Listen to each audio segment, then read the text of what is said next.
What's up, Thrashers, and welcome back once again to the Thrash Maniac 99 YouTube channel, and I'm back with another album review for you guys, and this time, well, kind of an appropriate one for me, considering I'm a huge Thrash fan, and I love pretty much everything about Thrash. We're going to be talking about one of the modern pillars for Thrash, crossover Thrash, pizza Thrash, whatever the fuck you want to call them, Municipal Waste with Electrified Brain. While I don't think I have to go into a history lesson about Municipal Waste, but fuck it, formed back in 2001 out of Richmond, Virginia, and one of the kind of pioneers of the modern thrash revival movement, along with bands like Evil and so on and so forth, like Havoc and Warbringer, among so many other bands. Granted, Municipal Waste came a little bit earlier in that movement, but still, they are seen as one of the pioneers of thrash being revived, and still going strong to this day. Now, I've been a fan of Municipal Waste, though it's only been from like song to song, not so much album to album. And that's just because, like, there's just so much out there for me to listen to. Sometimes bands that people think I'm like super into kind of fall under the radar to me, or kind of go over my head, and Municipal Waste was kind of always like a band like in that middle ground between under the radar and going over my head. It's like, I've listened to some stuff from them and I liked what I heard, but never really gave them a full-on chance until now. So we're going to talk about the new album Electrified Brain, kicking things off with the title track. Big riff coming in right away that definitely harkens back to like early Exodus, leading us through the verses, quick ripping lead showing up before verse number 2 that showcases shred. And if there's something that has to be said about the guitar work is top notch on here. Like, the leads are packed to the brim with a lot of different kinds of moments, like shred, melody, even a little atmosphere, and I'll talk about that when we get to the end of the album. But the chorus here on this track, to start us off, kind of almost feels like a mix of like skate punk and thrash. Not so much to the extent of like Suicidal Tendencies, more like Excel. It kind of has a bit of like an Excel vibe to it with the guitar work going on here. Killer breakdown, though, coming in right at the very end of the track. Demoralizer comes in next, and the opening riff reminds me of Eternal Champion, which kind of makes sense considering this album was produced by Arthur Risk of Eternal Champion, who also did Creator and Temple of Void. The guy's busy.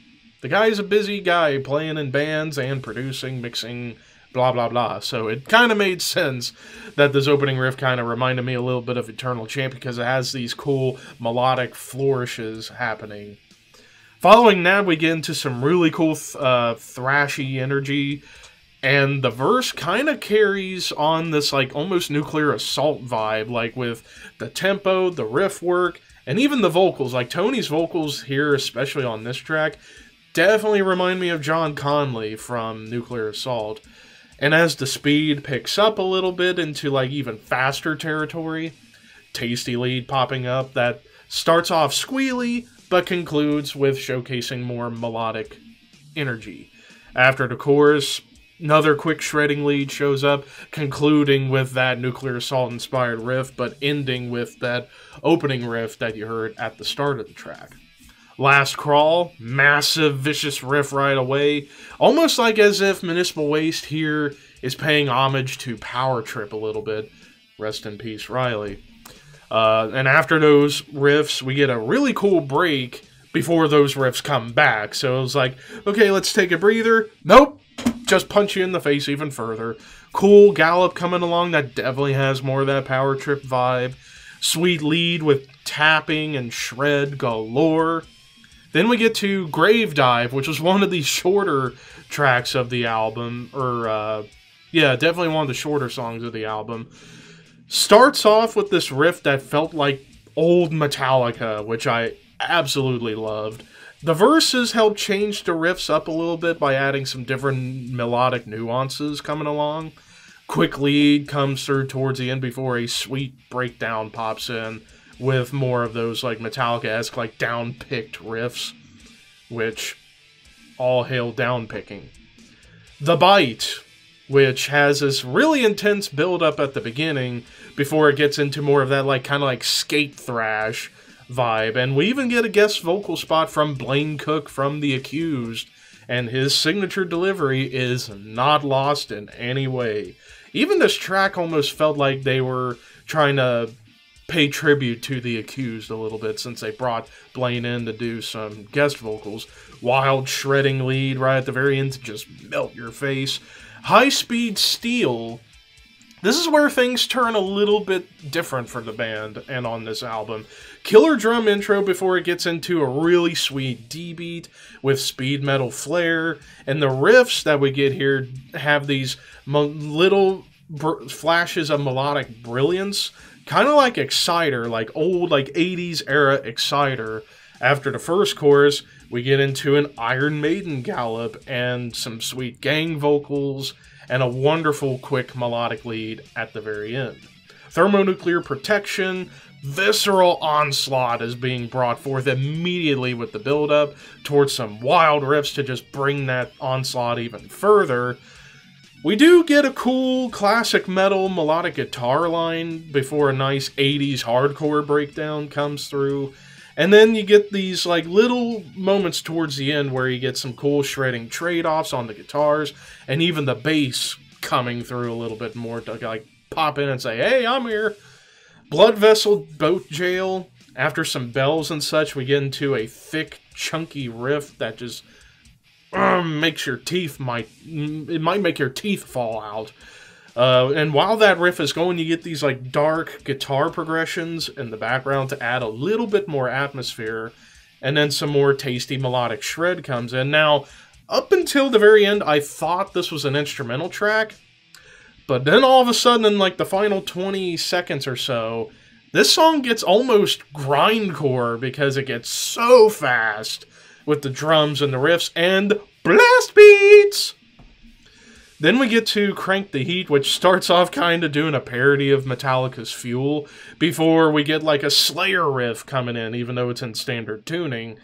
And things get real intense as the riff turns into more of that Metallica vibe again, before it goes even faster and into territory similar to like Sodom and Sepultura. More face-melting shred at the end, of course, because basically most of these songs end with some cool leads. Restless and Wicked, we get a really cool, into some really cool double bass and more speed metal mastery, although this time, instead of it being more Exciter, this felt more like Municipal Waste paying respects to Painkiller era Judas Priest. Like the riffs, I feel like definitely harken back to that era, especially with those little hints of melody. The guitars even get a little bit more chunky at the halfway point, as we also get some more guitar trade-offs, and then we end with a lead that definitely felt like Judas Priest.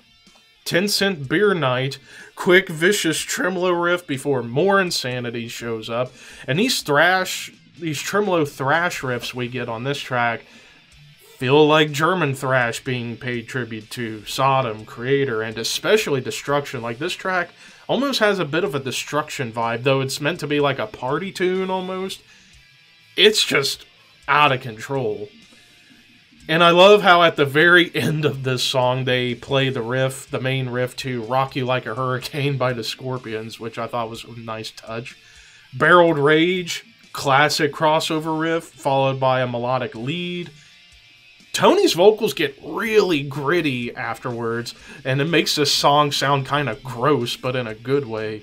Little guitar harmonies that are heard towards the end of the chorus was wonderfully done, which you didn't really hear much in terms of harmonies up to this point. Suddenly, we get a riff that now brings in a little bit of that like Suicidal Tendencies influence just out of nowhere, but with melodies attached on top. Then we get to Putting on Errors, the penultimate track, and another one, I think this was the shortest track of the album. It was like a minute and a half and some change. More crossover riffing right away before we get some, like, almost like a train about to go off the rails vocal trade-offs between Tony and the second guest vocalist, Barney Greenway from Napalm Death. And Barney here is doing vocals that you wouldn't necessarily think Barney would do. Like, he's doing almost like more like higher hardcore yelling.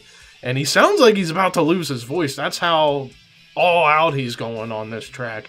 Riff-wise, you get some hardcore moments. Your classic thrash, a little bit of 80s flair on top. And then at the very end, gets grindy, and Barney unleashes a huge scream out of nowhere. And then we get to the closer, Paranormal Janitor.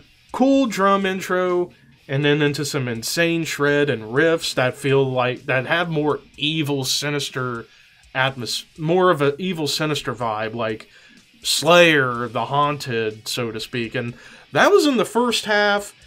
Second half is where I felt like the song kind of trailed off a bit. It gets more 80s hardcore with the tempo, but we do get some more moody leads. But these vocal moments you get at the very end were just really, really odd. So it's like the first half of the song was pretty sweet. Second half trailed off big time for me. So that, and honestly, that's like the one complaint I have about the album, is how it ended in the second half of that track. It just, I'm thinking, is this how we're ending this? Because before it changed up and there was these odd vocals, the song was badass, but then just trailed off, and that's the only real complaint that I have. So overall, you definitely get typical Municipal Waste style stuff, like partying and like just wanting to get pissed off and beat people up that you dislike. But you also get more melody with Municipal Waste. Like, I've listened to Municipal Waste songs in the past, definitely more focused on heaviness and catchiness. There are definitely catchy moments and heavy moments on here, but definitely more attention to like classic metal melodies. Maiden, Priest, Exciter, old Metallica. I could just go on with that. And also, with Arthur Risk's production, this album definitely kind of felt like something Power Trip would have done. But Municipal Waste was doing it now, so there you go. But yeah, I love how a lot of these riffs, it's like, yeah, they feel like they were written before, but they felt fresh. Like, they felt like something of their own, which is really cool to hear. So, Municipal Waste was able to take, like, influences from so many places, but make it sound like Municipal Waste, and not sound like, oh, we're just ripping off this band's riff, so there you go. But overall, this was a badass album, despite the minor complaints, especially with the final track. I'm going to give this a 9 out of 10. This is one of the best straight-up thrash or crossover thrash albums of this year that I've heard. It's definitely up there with, like, Creator and Destruction, among so many other albums in the thrash category this year. It's up there in terms of some of the best thrash released this year. So, I definitely recommend you guys check it out. But what did you guys think of Electrified Brain by Municipal Waste? Let me know in the comments section below, and until next time, horns high. See you guys soon.